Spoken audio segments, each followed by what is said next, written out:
Salut la street, rebonjour à tous. Tout d'abord, je voulais vous souhaiter à tous une très bonne année 2020. J'espère que les fêtes se sont bien passées pour vous et que cette nouvelle année 2020 vous réserve plein de bonnes surprises. Nous, on se retrouve aujourd'hui donc pour un unboxing, comme vous avez pu le voir, donc sur la miniature, l'unboxing d'un nouveau micro. Avant ça, il faut t'abonner, cliquer sur la petite cloche de manière à ce que tu puisses recevoir toutes les notifications quand je vais ressortir les nouvelles vidéos là, qui arrivent prochainement. Donc du GTA RP, je prévois des petits jeux sur BlueStacks aussi par la même occasion. Et à la fin de cette vidéo, reste jusqu'au bout, je vais avoir à faire une petite demande pour vous, pour les abonnés, pour ceux qui me suivent, pour ceux qui me regardent, qui me découvrent. Voilà, j'ai un tout petit projet à mettre en place, c'est un truc que j'aimerais bien faire donc avec vous, donc soyez attentifs.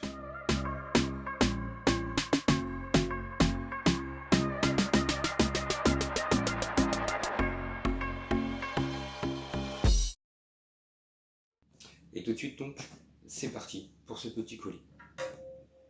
La paire de ciseaux, la famille. Allez, donc effectivement que j'ai commandé sur Amazon, comme vous avez pu voir, Amazon Prime, etc. C'est pas de placement de produit. Donc on ouvre et on va arriver ensuite à ce petit micro que je pense la plupart connaissent, mais j'aurais voulu donc vous le présenter et vous dire pourquoi. D'ailleurs, j'ai pris ce micro. Donc, on ouvre le petit colis, le petit carton, et il n'y a que ça dedans. Le reste est vide. D'ailleurs, ça dégage. Alors, vous allez me demander c'est quoi ce micro, et donc c'est quelque chose de super simple. C'est le Bird UM1 qui est ici. Donc voilà, boîte très sobre sur lequel on a juste la présentation du micro avec la partie ici comme quoi c'est un micro USB de type cardioïde. On reviendra plus tard dessus, mais je pense que vous savez tous ce que c'est que le cardioïde. Et la petite marque de micro avec le modèle. Packaging extrêmement sobre, rien de particulier dessus, dessous, derrière. Ce qui m'étonne un petit peu, malgré le fait qu'il a de très bons retours, que ce soit aussi bien des youtubeurs comme des gamers, ou des gens qui l'utilisent tout simplement pour faire des voix-off, etc. Micro cardioïde, donc, comme je vous l'ai dit, Bird UM1. Je suis un peu étonné du packaging, comme je vous disais, puisque moi, j'ai le Blue Yeti, et quand on regarde le packaging du Blue Yeti, il y a tout un tas d'informations. On a effectivement la présentation du produit, on a ce que le Blue Yeti peut faire, entre guillemets, pareil qu'ici derrière, et sur le côté ici, nous avons toutes les caractéristiques. Donc c'est une boîte, on va dire plutôt complète, plutôt propre. Dans le packaging du Blue Yeti, il n'y a pas grand chose, hein, juste le micro avec son support et le câble USB. Là, c'est pas la question du jour. Aujourd'hui, on va parler du Bird UM1 et donc on va l'ouvrir pour découvrir ce qu'il y a dedans. Alors, pourquoi j'ai pris un Bird UM1 alors que j'avais un Blue Yeti? Il faut savoir une chose, c'est que la plupart des micros ont des caractéristiques, et ces caractéristiques, il faut savoir qu'elles vont pas forcément correspondre à votre lieu d'enregistrement. Je vous donne une petite précision. Moi aujourd'hui j'ai pas de gaming room, je suis actuellement dans mon salon, et du coup le Blue Yeti est extrêmement sensible, et donc il va me prendre la majorité du bruit de la pièce, même en cardioïde. J'ai fait quelques petites recherches et j'ai vu que c'était pas trop le cas du Bird UM1, qui était un petit peu moins sensible, et donc qui allait me prendre effectivement tout ce qui va être la partie cardioïde, donc la voix, sur le micro, et j'aurai forcément moins de bruit entre guillemets parasite.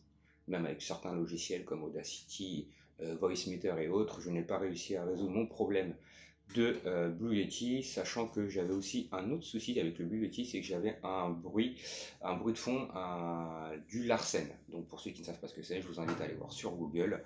Voilà, c'est comme un petit bruit de fond, comme une perte de courant en fait. Voilà. Qu'est-ce qu'on va retrouver donc dans la boîte? Donc on va avoir une petite mousse. Donc ici, hop, on déballe tout et on verra par la suite. Ok, ok. Bon, il n'y a rien d'autre, du coup, la boîte, comme d'hab, ça dégage. Alors, on va commencer par le plus simple. On a un petit adaptateur, un pas de vis, en fait, qui va vous permettre de fixer votre micro sur une perche. Voilà. Donc, hop, ça, on l'utilisera sûrement plus tard. Qu'est-ce qu'on va retrouver d'autre? On va retrouver une araignée. Okay. Donc, un shock mount qui va nous permettre d'amortir tout ce qui va être les vibrations liées au mouvement de la perche. Hop. On va regarder ça. Ça dégage. Donc assez sobre en soi. Les deux petites pinces qui sont là qui vont nous permettre d'ouvrir l'anthrax de manière à faire glisser le micro. Ça a l'air plutôt assez rigide. Le petit support où viendra le pas de vis pour la perche si besoin. Voilà, je trouve ça super cool de mettre une araignée anti-bruit en fait, de manière pour les vibrations, etc. C'est pas fourni chez tous les fournisseurs de micros, etc. Donc moi j'ai pris uniquement le premier petit pack du beurre du M1. Il m'a coûté exactement moins de 50 €, 46 €. J'ai pas pris la perche parce que je l'ai déjà, j'ai une perche Rode qui me servait pour mon Blue Yeti. Et j'ai déjà un filtre anti-pop aussi par la même occasion. Concernant donc, le petit shock mount, c'est vraiment quelque chose d'intéressant. Les élastiques ont l'air assez corrects. Le matos a l'air bien fourni. Reste à voir dans la durée ce que ça donne. Mais c'est déjà super intéressant d'avoir cet élément-là qui va nous permettre de mettre donc le micro pour éviter toutes les vibrations. Ensuite, nous avons le câble d'alimentation qui est une alimentation type USB puisque le micro beurre du M1 n'est pas un XLR. L'avantage de l'USB, c'est que vous le branchez, c'est reconnu par tous les systèmes d'exploitation, Windows, Mac. Pas de particularité en termes de réglage, à savoir que la différence entre un micro type USB et un micro XLR, c'est que le XLR, vous allez avoir besoin éventuellement d'une alimentation fantôme pour alimenter cela, et susceptiblement d'une table de mixage. Un petit câble donc qui fait exactement 2 mètres si je ne me trompe pas. Et ensuite nous avons donc dans cette petite housse le fameux micro Bird QM1 qu'on va ouvrir. Alors je le découvre avec vous forcément, comme vous voyez je suis en train d'ouvrir un peu tous les éléments. Il est assez petit. Je dirais 10 bons centimètres, voire ouais, 10-15 cm à tout casser. Il est plutôt en métal, avec... Ouais, ça m'a l'air du métal aussi. Donc la partie micro. Et comme vous voyez, je ne sais pas si on voit très bien avec la luminosité, mais comme vous voyez ici, on a donc la partie cardioïde, le petit cœur, qui signifie donc que le son va être pris au niveau de l'avant, donc la voix. Et comme disent certains, non pas qu'il ne va pas prendre le son de l'arrière, c'est faux. Il va effectivement prendre le son sur les côtés et sur le derrière du micro, mais nettement moins que si vous parliez en face. En gros, si je parle ici, ma voix sera estompée. Et si je parle en face comme ça, donc sur la partie où on a le petit logo avec la marque Bird, on va m'entendre nettement plus clairement. Donc voilà, type d'alimentation. On a une prise qui ressemble étrangement à celle d'une prise d'imprimante standard. Et mis à part ça, il n'y a rien d'autre. Pas de bouton on-off, pas de réglage de gain. Donc ça, il faudra voir, mais normalement, je vous mettrai à la suite, après quelques jours de test, si toutefois il y a des réglages. Je pense que je passerai éventuellement par Audacity ou Voicemeeter pour les réglages, s'il y en a à faire. Je sais pertinemment que nous avons une LED qui s'allume quand le micro est bien alimenté. Et c'est tout ce qu'il y a à faire. Vous le branchez et il est fonctionnel. Concernant la petite housse, c'est une housse en simili-cuir, enfin qui ressemble à du simili-cuir, Personnellement, je trouve pas ça utile. Les trois quarts des gens qui vont prendre ce micro, ça va être pour faire essentiellement du gaming, de la voix, du YouTube. Donc une fois qu'il est monté, il est monté. On ne s'amuse pas à prendre le micro et à le balader constamment. Ça peut être utile dans le cadre où voilà, vous partez en vacances 1 mois, 2 mois, quelques temps, ou même pour un déménagement, ça le protège un minima. Non pas que ça le protège de manière de fou, mais quand même, voilà. Mais ça reste quand même une très bonne mousse à l'intérieur de protection. Ça reste quand même quelque chose d'assez sobre et d'assez super qualitatif pour le micro. Maintenant, j'aurais peut-être préféré à la place qu'ils puissent mettre soit éventuellement une sorte de mousse anti-pop sur la partie du micro, soit un petit filtre anti-pop qui aurait été bien plus utile dans ce packaging, mais c'est quand même très intéressant d'avoir cela. Il faut savoir que il y a un autre pack, si je retrouve le lien, je vous le remettrai dans la description. Je vous mettrai d'ailleurs le lien de ce micro-là dans la description. Il y a un autre pack qui comprend une perche, donc c'est un pack un peu plus grand, une perche, le micro avec tous les éléments qu'on vient de voir ici, ainsi que un filtre anti-pop qui est rond, enfin truc typique qu'on met devant le micro pour éviter les enfin voilà, pour éviter les qu'on peut entendre très régulièrement dans les vidéos quand on n'est pas équipé des filtres anti-pop. Pourquoi avoir pris donc le Bird alors que j'ai un Blue Yeti? Comme je vous l'expliquais, ça va me permettre, moi, puisqu'il est un peu moins sensible sur la prise de son, de pouvoir faire mes gameplays directement sans que le son donc, qui va venir de derrière, qui fait partie donc de mon environnement, soit capté comme peut le capter le Blue Yeti. Quelque chose, comme je vous ai dit, donc effectivement de sobre, un coût d'une 50aine d'euros approximativement. Je trouve ça extrêmement bien vu les retours que peut avoir ce petit Bird du M1, qui a de très très bons retours, de très très bonnes caractéristiques. D'ailleurs, je ferai un petit récapitulatif des caractéristiques à suivre. Et ça sera tout pour aujourd'hui concernant ce petit Blue Yeti.